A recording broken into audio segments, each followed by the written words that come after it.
Hello everyone, I hope you guys are doing great. I am Talal Hussain and today I am going to discuss with you the first practice test of Collegeboard. Today we are going to, in this video, we will be discussing just the first module of it, and I'll try to solve all the questions so that you guys can understand what are the approaches that go behind it and how you guys are supposed to do it when you guys start with your preparations, right? So if you start with it, if you look at the first question, it says, former astronaut Alan Okawa says that although she doesn't have a definite idea of when it might happen, she blank that humans will someday need to be able to live in other environments that those found on Earth. This conjecture informs her interest in future research missions to the moon.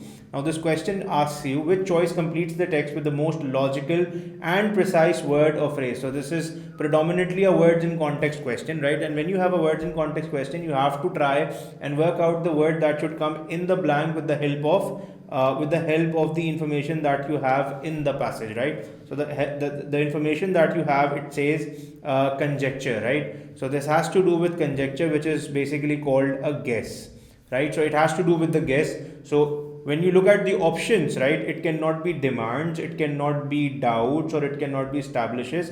It has to be speculates, right? Because she's guessing it out. And if you try to put it in the blank that you have, she speculates that human will someday need to be able to live. So she's not sure of it, but she is guessing it out, and this is a conjecture as confirmed by the next sentence, right? So the best answer over here will be option B. Now let's move on to the next question. The second question, it's again a words in context question. Let's move on to it. So it says, beginning in the 1950s, the Navajo Nation legislator 𝐂𝐨𝐧𝐿𝐴 continuously worked to promote public health.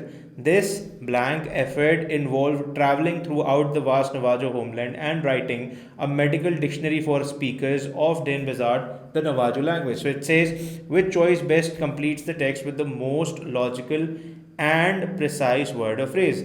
Now, you have to see what kind of an effort it was, right? And it says clearly, if you look at the question, it says that it was beginning in 1950s and it continuously went on, right? So if it is going on continuously, then it has to, it has to be persistent, it has to go on determined, something like that. So if you look at options, the first option is impartial, it cannot be. The second option is often, again it cannot be. And the third option, the fourth option is mandatory, this also cannot be. As per the word that we have thought about, that should come in the blank. So the word that we have thought about that should come in the blank is option C, persistent. That is why this is going to be the best answer for your question.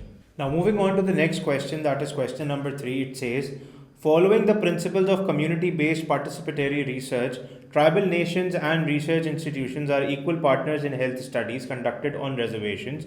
A collaboration between the Cow tribe and Montana State University blank this model. Now, what is it doing to this model? You have to understand that tribal citizens worked alongside scientists to design the methodology and continue to assist in data collection. So what they were doing it was that they were trying to showcase how it went on, right? So if they were trying to showcase how it went on, it has to be a word that has to go with something along the lines of demonstrating or showcasing. That is a word that you want over here. So obviously it cannot be circumvent, that is to stop something. It cannot be eclipse, again to block something, and again it cannot be fabricate, that is to change something. The only answer that can be your, the only option that can be your answer has to be option D, right? So option D over here will be your answer. Now move on to question number 4. It says the parasitic dodder plant increases its reproductive success by flowering at the same time as the host plant it has latched onto. In 2020, Jian Wu and his colleagues determined that the tiny dodder achieves this blank with its host by absorbing and utilizing a protein the host produces when it is about to flower. Now again, you have to focus on what's going on over here. If you look at the question, it says that in 2020 his colleagues were determined that the tiny daughter achieves this what. So it is working along with something, right? So it says that by flowering at the same time as the host plants it has latched onto, right? So this is the game. Because it is going on at the same time, it has to do with something simultaneously, right? So it cannot be hibernation, it cannot be prediction, and it cannot be moderation. It has to be synchronization. So it was synchronized, it was going at the same time as it was previously, right? As it previously went. So the best answer for question number 4, it has to be option A. Now moving on to the next question, again it is another words in context question. So we see we have a lot of words in context question if we have to go about it. Question number 5, it says, giving that the conditions in the binary star system should make planetary formations nearly impossible, it's not surprising that the existence of planets in such systems has lacked blank explanation. Now you have to see what kind of an information that they were lacking. It looks like, it was something that was clear, right? Roman Rafikov and Kedron Silsby sheds light on the subject when they used modeling to determine a complex set of factors that could support planets' development. So everything, there was complex set of factors, and there was so much going on. So because of all that, it was very difficult to bring about a clear explanation for this, and that is why the best answer over here has to be, something. It's not going to be discernible, inconclusive, or unbiased. It has to be a straightforward. So they lacked straightforward explanation, which means, they did not have a straightforward explanation, and that is how it had to go about, right? So option B, it's going to be the best answer for this question. So moving on for question number 6. Question number 6, it says, Seminole Muskogee director Sterling Harjo blank television's tendency to situate native characters in the distant past. This rejection is evident in his series Reservation Dogs, which revolves around teenagers who dress in contemporary styles and whose dialogue is laced with current slang. So this is, you have this rejection written over here, so it has to do something with the blank. So it is referring to this rejection. So you have to have a word that talks about rejection or cancelling out or something like that. So if you look at the options, it is proclaims, foretells, and recants. Obviously this cannot be the answer, these cannot be the answers. It has to be repudiate. Repudiate is to reject something, is to cancel something. So the best answer over here will be repudiate. And if you look at the blank, it says Muskogee director Sterling Harjo repudiates television's tendency to situate the native characters. So again, the best answer over here has to be option A. Moving on. Now, we are done with the words in context question. The next question that we have is of main purpose, right? So when you have a main purpose question, you have to remember that for the main purpose questions, you normally need two things. You need to know the central idea of the question, and you need to know the call to action. What is that that passage or that paragraph is calling you to do? Because it's not only the central idea. Along with the central idea, it has to have a purpose, right? Because you have a main idea question separately, so with that you have to have this as well. If you start reading the passage, it says, in 2007, computer scientist Louis von Ahn was working on converting printed books into digital format. He found that some words were distorted enough that digital scanners couldn't recognize them, but most humans could easily read them. Based on that finding, von Ahn invented a simple security test to keep automated bots out of websites. The first version of the reCAPTCHA test asked users to type one known word and one of the many words the scanners couldn't recognize. Correct answers proved the users were humans and added data to the book digitizing project. Now, the point over here is all about how the reCAPTCHA came into place and how it started going on, right? So it's all about that. Any option that is not including reCAPTCHA, that obviously cannot be the answer, which looks like to be the case with option B and option C, and both of these options are not at all talking about reCAPTCHA. You have about it, in option A and option D. If you look at option D, it says to indicate how popular reCAPTCHA is. So obviously it was popular, but it's not only about its popularity, it was about the invention as well, it is about the popularity as well. So you have to take both of these things into account. So if you look at option A, it says to discuss von Ahn's invention of reCAPTCHA. So when you talk about the invention, automatically with the invention you'll have the popularity as well, but when you talk about popularity only, it will not take into account the invention. That is why you have to consider option A as your answer. This is going to be the best answer for your question over here, right? This is how you have to solve the main purpose purpose questions,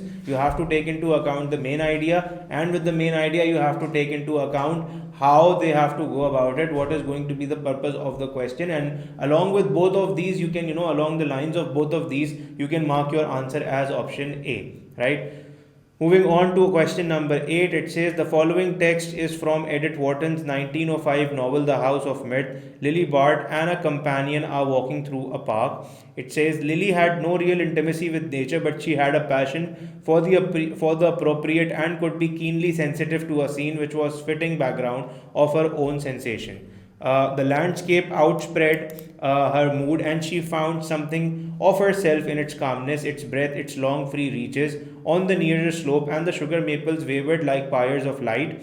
Lower down was a massing grey of orchards, and here and there was the lingering green of an oak grove. Which choice best describes the function of the underlined sentence in the text as a whole? So if you look at it, basically if you look at the underlined part, it is describing what is written in the passage. If you look at it, the part before it, Lily had no real intimacy with nature, and she had a passion for appropriate and could be keenly sensitive to a scene that was fitting to her sensations. And then it talked about a landscape which was fitting to her sensations. So that is why it is related to or somehow linked with what is written before it, the part that is written before it. So that is why you have, if you look at option A, it says it creates a detailed image of the physical setting of the scene. It's not doing that. It establishes that a character is experiencing an internal conflict. No, it's not an internal conflict as well. It makes an assertion that the next sentence expands on. Again, no. It illustrates an idea that is introduced in the previous sentence. Yes, this is going to be the answer. It illustrates an idea that is introduced in the previous sentence, which means that whatever the previous sentence is talking about, the next sentence is illustrating on that. Now moving on to the next sentence, if you look at question number 9, it says a study by a team including finance professor Madhu Viraghavan suggests that exposures to sunshine during the workday can lead to overly optimistic behavior. Using data spanning from 1994 to 2010 for a set of US companies, the team compared over 29,000 annual earnings forecast to the actual earnings later reported by those companies. The team found that the greater the exposure to sunshine at work in the 2 weeks before the manager submitted an earnings forecast, the more the manager's forecast exceeded what the company actually earned that year. So if you look at this, it says which choice best states the function of the underlined sentence in the overall structure of the text. So you have to look at again the underlined part, and you have to talk about how it is related to the rest of the passage. So the underlined part, if you look at it, it talks about how they calculated what they were talking about. So it's more about the methodology, right? So if you look at the underlined part, it's about the methodology, right? So to summarize the results, so they do not have results in the underlined part. Specific example, no, it is not about the findings, and it's not about the challenges that the team was facing. It was about the methodology. Methodology is basically how they were conducting the research. So that was there in option C. That is why option C over here will be the best answer over here. Moving on to question number 10. Question number 10 over here says that the following text is adapted from the Edith Nesbit's 1906 novel The Railway Children. Mother did not spend all her time in paying dull visits to dull ladies and sitting dully at home waiting for the dull ladies to pay visits to her. She was almost always there, ready to play with the children and to read to them and help them to do their home lessons. Besides this, she used to write stories for them while they were at school and read them aloud after tea, and she was always made up funny pieces of poetry for their birthdays and other great occasions. So that is what the passage is all about. If you look at the question, it says according to the text, what is true about mother? She wishes more ladies would visit her. This is completely opposite to what is written in the text. This is not going to be your answer. If you look at option B, it says birthdays are her favorite special occasion. Birthdays, she liked to go over there, but whether they were favorite, it's not written in the passage. So we cannot take this as our answer unless we have anything nothing better than this. She creates stories and poems for her children. Again, this can be the answer. Reading to her children is her favorite activity. Again, this cannot be the answer, because if reading to her children is the favorite activity, we don't know that. It was one of the activity, but whether it was favorite, we don't know that. That is why we are going to eliminate option B and D, and the best answer over here to this scenario will be option C. Moving on. The following text is from Maggie Polk Johnson's 1910 poem, Poet of Our Race. In this poem, the speaker is addressing Paul Laurence Dunbar, a black author, though with stroke of mighty pen has told joy and mirth, and read the hearts and souls of men as cradled from their birth. The language of the flowers, though, has read them all, and in the little brook responded to thy call. Now, the question says, which choice best states the main purpose of the text? So you have to work out the main purpose of the text. As soon as the text starts, it says with the stroke of mighty pen. That means it is praising. It is talking about how good, how well it was written, how good, how amazing the writing was. So it has to do something with the praise, right? So if you look at the first option, it says to praise a certain writer for being specially perceptive regarding people and nature. So yeah, the first part is about the praise, then it talks about people, and then it talks about nature. So it perfects the outlines, the entire passage over here, and conveys the entire purpose of the passage over here. So yes, option A can be your answer over here. If you look at option B, to establish that certain writer has read extensively about a variety of topics. No. To call attention to writers' careful, elaborately detailed writing process. Again, no. Nothing about people, nothing about nature, and nothing about how well he has written. To recount fond memories of afternoons spent in nature with a certain writer. Again, no, incomplete information. So because this is a purpose question and you have to contain the entire passage over here, so that is why the best answer over here will be option A. Moving on.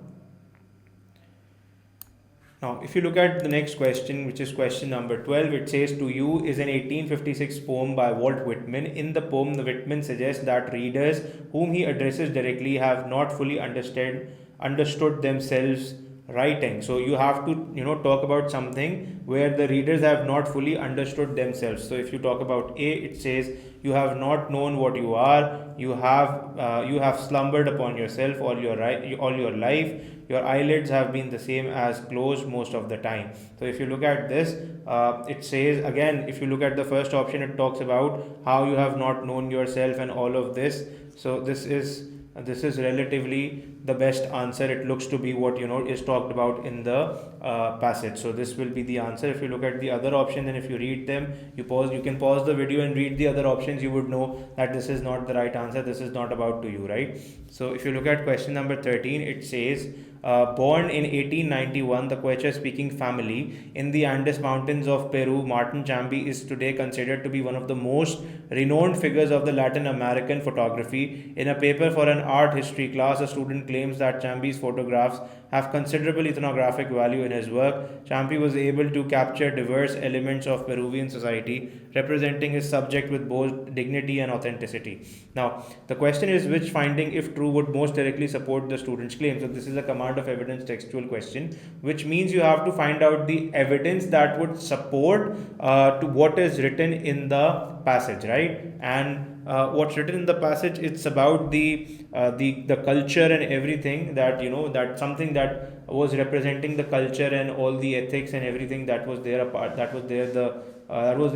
of the society, right? So if you look at the first option, it says Chambi took many commissioned portraits of wealthy Peruvians, but he also produced hundreds of images carefully documenting people's side customs of indigenous communities of Andes. So this looks very well to be the answer because it talks about the culture and everything related to it. If you look at option B, it says Chambi's photographs demonstrate high level of technical skill. So again, it may have a technical skill of good level, but again, that's not what the passage is talking about. So option B won't be your your answer. If you look at option C, it says during his lifetime, Chambi was known and celebrated both within and outside his native Peru, as his work was published in places like Argentina, Spain, and Mexico. So again, this is again not about that. It's about the photography that he did of a place where he took into account the culture of that particular area. If you look at option D, it says some of the peoples in the places Chambi photographed had long been popular subject of Peruvian photographers. So again, this is not going to be your answer. So the best answer over here in this scenario will be option A. Now this is a very interesting question. This is command of evidence quantitative. Some researchers studying indigenous actors and filmmakers in the United States have turned their attention to the early days of cinema, particularly the 1910s and 1920s, when people like James Young Deere and Dark Cloud, Edwin Caravi, and Lillian Sayer, known professionally as Red Wing, were involved in one way or the another with numerous films. In fact, so many films associated records for this era have been lost that counts of those four figures output should be taken as bare minimums rather than totals. It is entirely possible, for example, that. So it says that whatever the number that you have in the graph, it is bare minimum. So the actual number has to be more than that. So any option that talks about the fact that the actual number is more than the number that is presented in this table, that can very well be your answer. So if you look at option A, it says Dark Cloud acted in significantly fewer films than did Lillian St. Cyr, who is credited with 66 performances. Now, Lillian is definitely credited with 66 performances, but again, this option is not talking about how this was the bare minimum. That is what you have to take into account, and that is something very important. If you look at option B, it says Edwin Caravi's 47 credited acting roles includes only films made after 1934. So again, it's not about the time, and in fact, even if you consider that time, it is not after 1934, it is before that as well. So option B cannot be your answer. Lillian St. Cyr acted in far more than 66 films, and Edwin Caravi directed more than 58 films. Now, if you look at Edwin Caravi, he has directed 58 films, and Lillian has 66 performances. So if you talk about this, obviously this can very well be your answer, because Lillian has to be performing more than 66 films, and Edwin has to direct more than 58 for the number to be the bare minimum. So this is exactly what the passage is talking about, and that is why the best answer over here will be option C. And you're going to obviously eliminate option D as well, because it's talking about how many films they directed and not how it is the bare minimum, right? So let's move on to the next question. Now let's move on to question number 15. It says Alicia Montesinos Navarro, Isabel Storer, and Rocio Perez Barales recently examined several plots within a diverse plant community in southeast Spain. The researchers calculated that if individual plants were randomly distributed on this particular landscape, only about 15% would be with other plants in patches of vegetation. They counted the number of juvenile plants of 5 species of growing in patches of vegetation and the number growing alone on bare ground, and compared those numbers to what would be expected if the plants were randomly distributed. Based on these results, they claim that plants of these species that grow in close proximity to other plants gain an advantage at an early developmental age. So what they're saying is that the plants that were growing in patches, that were gaining more, right? So if you look at the question, it says which choice best describes the data from the table to support the researcher's claim, right? So the claim is that plants of these species that grow in close proximity to other plants gain an advantage at an early developmental age, right? So close proximity, gain an advantage. So for all 5 species, less than 70% of juvenile plants were growing in patches of vegetation. So that is completely incorrect. Patches of vegetation has the higher number of plants growing in them. The species with the greater number of juvenile plants growing in patches of vegetation was H. stoicus. But again, you have to talk about all of them, which is again not in option C. But if you look at option D, it says for each species, the percentage of juvenile plants growing in patches of vegetation was substantially higher than what would be expected if plants were randomly distributed. So if you look at the graph, again, if you look at patches of vegetation, it is 13 120, 106, 321, 12 as compared to 11, 20, 218, 95, 83 and 19 of bare ground. So what we find is that patches of vegetation has a higher number as compared to bare ground. So the best answer for this question will be option D, that is going in line with the passage and the graph both. So when you solve a command of evidence quantitative question, you have to make sure that graph and the passage is completely in line. Let's move on to the next question, question number 16. This question is talking about in the mountains of Brazil, Bbasina tomentosa and Bbasina maracantha, two plants in the Vallozoaceae family, established themselves on soilless, nutrient-poor patches of quartzite rock. Plant ecologist Anna Abrahao and Patricia J. Brito Costa use microscopic analysis to determine that the roots of B. tomentosa and B. macrantha, which grow directly into the quartzite, have clusters of fine hair near the root tip. Further analysis indicated that these hairs secrete both malic and citric acids. The researchers hypothesized that the plants depend on dissolving underlying rock with these acids, as the process not only creates channels for continued growth but also releases phosphates that provide vital nutrient phosphorus. So if you look at this, you will understand that it depends on the dissolving underlying rock with these acids, and it also releases phosphates that provides vital nutrients phosphorus. So this is how you have to go about this. And if it is also asking which finding, if true, would most directly support this. So this is clearly there in option C. The roots of B. tomentosa and macrantha carve new entry points into the rocks even when cracks in the surface are readily available, because it clearly says that the dissolving underlying rocks with these acids, as the process not only creates channels for continued growth. So this is what it's talking about, right? So the best answer over here will be option C. If you look at question number 17, it says that herbivorous sauropods dinosaurs could grow more than 100 feet long and weigh up to 80 tons, and some researchers have attributed the evolution of sauropods to such massive sizes to increased plant production resulting from high levels of atmospheric carbon dioxide to Mesozoic era. However, there is no evidence of significant spikes in carbon dioxide levels coinciding with relevant periods in sauropod evolution, such as when the first large sauropods appeared, when several sauropods lineages were underwent further evolution towards giganticism, or when sauropods reached their maximum known sizes, suggesting that. Now, which choice most logically completes the text? So you have to talk about which of the choice is completing the text most logically. That means that we are talking about inferences over here. So when you talk about inference, you have to be in line with what's going on. So if you look at option A, it says fluctuations in atmospheric carbon dioxide affected direct sauropod lineages differently. No, this cannot be figured out. Evolution of the larger body sizes in sauropods did not depend on increased atmospheric carbon dioxide. Yes, the evolution is not dependent on the increased carbon dioxide, because it clearly says over here that the evolution of sauropods to such massive sizes to increase plant production resulting from high levels of atmospheric during the Mesozoic era. However, there is no evidence of significant spikes in carbon dioxide levels coinciding with relevant periods in sauropod evolution. So it clearly mentions this over here, that there is no correlation over there. That is why we are going to take option B as the best answer over here.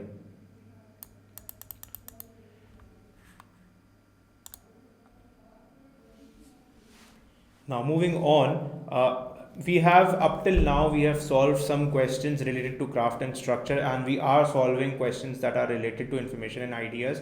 It's very important that we understand the passage clearly. So without doing that, it gets a little difficult to solve the questions, right? So let's look at question number 18. It is again an inference question. It says, in documents called judicial opinions, judges explain the reasoning behind their legal rulings, and in those explanations they sometimes cite and discuss historical and contemporary philosophers. Legal scholars and philosopher Anita L. Allen argues that while judges are naturally inclined to mention philosophers whose views align with their own positions, the strongest judicial opinions consider and rebut potential objections, discussing philosophers whose views conflict with judges' views could therefore. Now, again, if you look at option A, it says allow judges to craft judicial opinions without needing to consult philosophical works, help judges improve the arguments they put forward in their judicial opinions. Help judges improve the arguments they put forward in their judicial opinions. This is something that looks to be good, because it says the sentence that you have to complete. It says discussing philosopher views or whose views conflict with judges' views could therefore. So if there is a conflict, what they're saying is that they can have a debate, and because of that debate, they that can be productive at times. So that is why option B, this is going to be the best answer over here, right? Now let's move on to the next question, which is question number 19. Question number 19, it says public awareness campaigns about the need to reduce single-use plastics can be successful, says researcher King Bog of Monash University in Australia. When these campaigns give consumers a choice, for example, Japan achieved a 40% reduction in plastic bag use after cashiers were instructed to ask customers whether blank wanted a bag. So you're talking about what? You're talking about who was customers were talking about. So if you're talking about customers, this is a pronoun antecedent agreement question. When you have a pronoun and you have a subject for it, you have to make sure if that subject is plural, the related pronoun should also be plural, right? So these three options obviously are singular, and you have only option A that is plural. That is why option A is going to be the best answer over here, right? So they, for customers, you're not going to use one, you or it, you're going to use they. This is going to be the best answer. Now, if you look at the next question, question number 20, it says in ancient Greece, an Epicurean was a follower of Epicurus, the philosopher whose beliefs revolved around the pursuit of pleasure. Epicurus defined pleasure as the absence of pain in the body and of trouble in the soul. So, if you look at this question, carefully, it is starting with an inverted comma, so it has to end with an inverted comma as well. But whenever you end it with an inverted comma, the comma or the full stop has to be before the inverted commas, right? So it cannot be option B, C or D. It has to be option A, not D, because the sentence is not finishing over here, right? If the sentence were finishing over here, then you would have taken option D as your answer, but option A over here will be your answer, because positing that all life virtues derived from this absence, this is continuing, so that is why option A will be the best answer over here. If you look at question number 21, it says British scientists James Watson and Francis Crick won the Nobel Prize in part for their 1953 paper announcing the double helix structure of DNA, but it is misleading to say that Watson and Crick discovered the double helix. Blank findings were based on a famous X-ray image of DNA fibers, photo 51, developed by X-ray crystallographer Rosalind Franklin and her graduate student Raymond Gosling. So if you look at this, you have to talk about the findings, right? So if you're talking about findings and if you're showing possession with it, so you have to use a possessive pronoun, and that too which is plural, right? So a plural pronoun that is possessive, that is what you have to look for over here, and that is only in option C, because A and B are not possessive and D is singular. That is why the best answer for your question over here has to be option C. Moving on to the next question, we are going through standard English conventions. So question number 22, it says that in 1937, Chinese American screen actor Anna May Wong, who had portrayed numerous villains and secondary characters but never a heroine, finally got a starring role in Paramount Pictures' Daughter of Shanghai, a film that critic Tina Chin claims that expanded the range of possibilities for Asian images on screen. So if you look at this carefully, this is, a critic's Tina claim that is Chin that is claiming something. Now you have to remember something. When you have a noun and then you have a modifier after it, you normally write a comma before the modifier and you write a comma after the modifier. But if you have a modifier and you have a noun after it, you cannot, or you do not write comma before or after it. That is how it has to be. So over here, critic is written before and Tina Chin is written after it. So the noun is written after the modifier. You won't be using any commas over here. So the best answer for your case over here is going to be option C. Option C is going to be the best answer. In 1637, the price of tulips skyrocketed in Amsterdam, with single bulbs of rare varieties selling for up to equivalent of $200,000 in today's US dollars. Some historians claim, because you're talking about historians, which is plural, you have to use claim for it, right? So claim is something, a verb that is plural, so it cannot be claiming, it cannot be having claimed or to claim. It has to be claim, which is option B, and option B, claim, has to be your answer over here. Option B will be your answer. Moving on, researchers studying magnetosensation have determined why some soil-dwelling roundworms in the southern hemisphere move in the opposite direction of Earth's magnetic field when searching for food. In the northern hemisphere, the magnetic field points down into the ground, but in the southern hemisphere, it points up towards the surface and away from the worm's food sources. So both of these sentences are independent, and when you have two independent sentences and you join them using only a comma, it's going to be a comma splice error. If you're going to join it without a comma, it's going to be a run-on fragment. So option D and option D, option C and option D is going to be a run-on fragment, while option B is going to be a comma splice error. So it's only option A where you can use a colon to join two independent sentences, especially when the second sentence is the reason of the first sentence. This is what you can do over here. That is why the best scenario or the best case scenario over here is going to be option A. Moving on to the next question, it is 25. It says scientists believe that unlike most other species of barnacle, turtle barnacles can dissolve the cement-like secretions they use to attach. Now, because they're talking about themselves and they are plural, so it has to be themselves over here. There's only one option that talks about it. None of the other option is reflexive. That is why straightforward you can say that your answer over here is option B. Moving on to question number 26, it says the classic children's board game Chutes and Ladders is a version of an ancient Nepalese game and Pramada Sopanapata. In both games, players encounter good or bad spaces while traveling along a path. Landing on one of the good spaces blank a player to skip ahead and arrive closer to the end of the goal. Which choice completes the text so that it conforms to the conventions of standard English? Again, because you're talking about landing on one of the good spaces, and you need to know that whenever you have a gerund as your subject, you need a verb that is singular, and because you need a verb that is singular, you are automatically going to eliminate T, C and D, because all of these three are plural, and the best answer over here for you will be option A. This is going to be the best answer. Question number 28, it says in 1453, English King Henry VI became unfit to rule after falling gravely ill. As a result, Parliament appointed Richard III, Duke of York, who had a strong claim to the English throne, to rule a Lord Protector upon recovering 2 years later. So this is a modifier question, and whoever recovered after 2 years should come right after the comma. Whoever recovered after 2 years, the subject should come right after the comma. So obviously it's not the reign, it's not Henry's reign, and it is not it has to be Henry itself.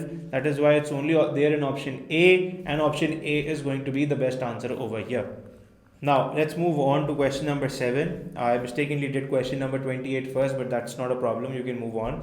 And this is question number 27. It says in 1943, in the midst of World War II, mathematics professor Grace Hopper was recruited by US military to help the war effort by solving complex equations. Hopper's subsequent career would involve more than just equations.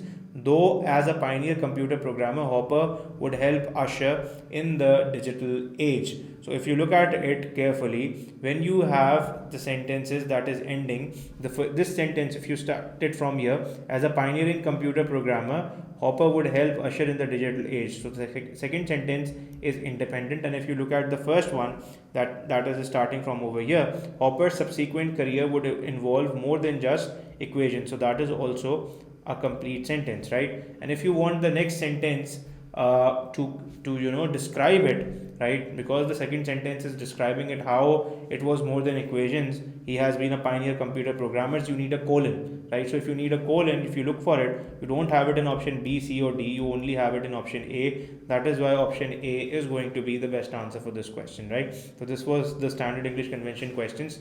Now we are moving on to the last part of this paper, which is expression of ideas. Expression of ideas has two major components, which is transitions and rhetorical synthesis. So let's start with question question number 29, which is a question of transition. It says, although novels and poems are considered distinct literary forms, many authors have created hybrid works that incorporate elements from both. Bernardine and Aristotle's Emperor Babe Blank is a verse novel, a book-length narrative, complete with characters and a plot, but conveyed in short, crisp line of poetry rather than prose. So, if you look at it, it says which choice completes the text with the most logical transition. So, the most logical transition is the one that best connects the two sentences. So, if you look at the first sentence, it talks about a fact, and if you look at the second sentence, it starts with an example.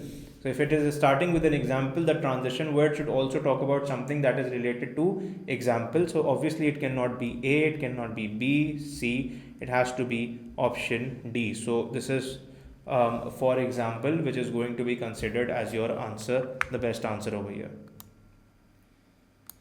Now let's look at question number 30. It says at 2 weeks old, the time their critical socialization periods begin, wolves can smell but cannot yet see or hear. Domesticated dogs can see, hear, and smell by the end of the 2 weeks. So it looks like that the two sentences are opposite, because it's talking about one of them that cannot see and the other one that can see. So that means you have to have a transition that talks about the opposite of the two. So it's not in other words, it's not for instance or accordingly, it has to be by contrast, because by contrast becomes the only transition word that talks about the opposite, right?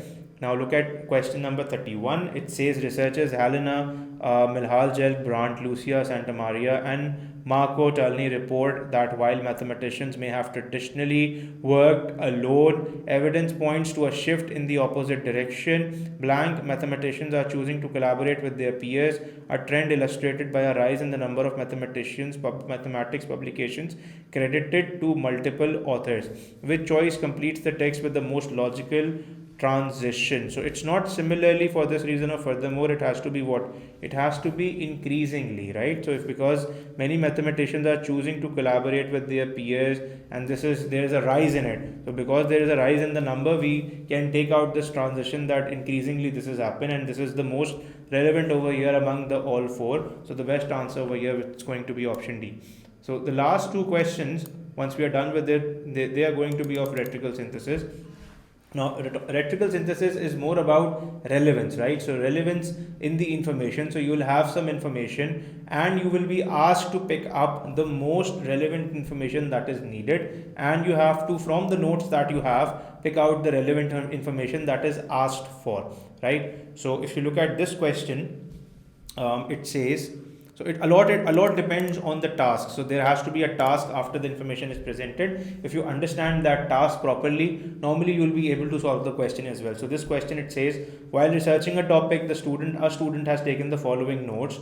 Pterosaurus were flying reptiles that existed millions of years ago.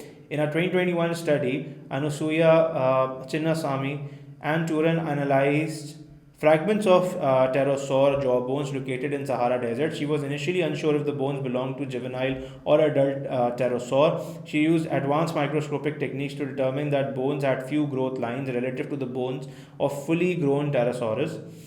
She concluded that bones belonged to juveniles. The student wants to present the studies and its findings. So you have to talk about the study and the finding, right? So the study was to study the jaw bones, and the finding was that it was of the juveniles, right? So you have to take both of these into account. Nothing about it in option A. It does not talk about it, the findings. Again, option B is not talking about it as well, and option C is not talking about it as well. It's only option D that is talking about the finding, which was the fact that it belonged to the juvenile pterosaurus, right? So the best answer over here, it's going to be option D. Now moving on to the last question of the text. This is question number 33. It says, while researching a topic, a student has taken the following notes. African American women played prominent roles in civil rights movement, including at the famous 1963 March on Washington. Civil rights activist Anna Hedgeman, one of the march's organizers, were political advisors who had worked for President Truman. Civil rights activist Daisy Bates was a well-known journalist and advocate for school desegregation, Hedgeman worked behind the scenes to make sure a woman was included in the lineup of speakers at the march. Bates was the sole woman to speak, delivering a brief but memorable address to the cheering crowd.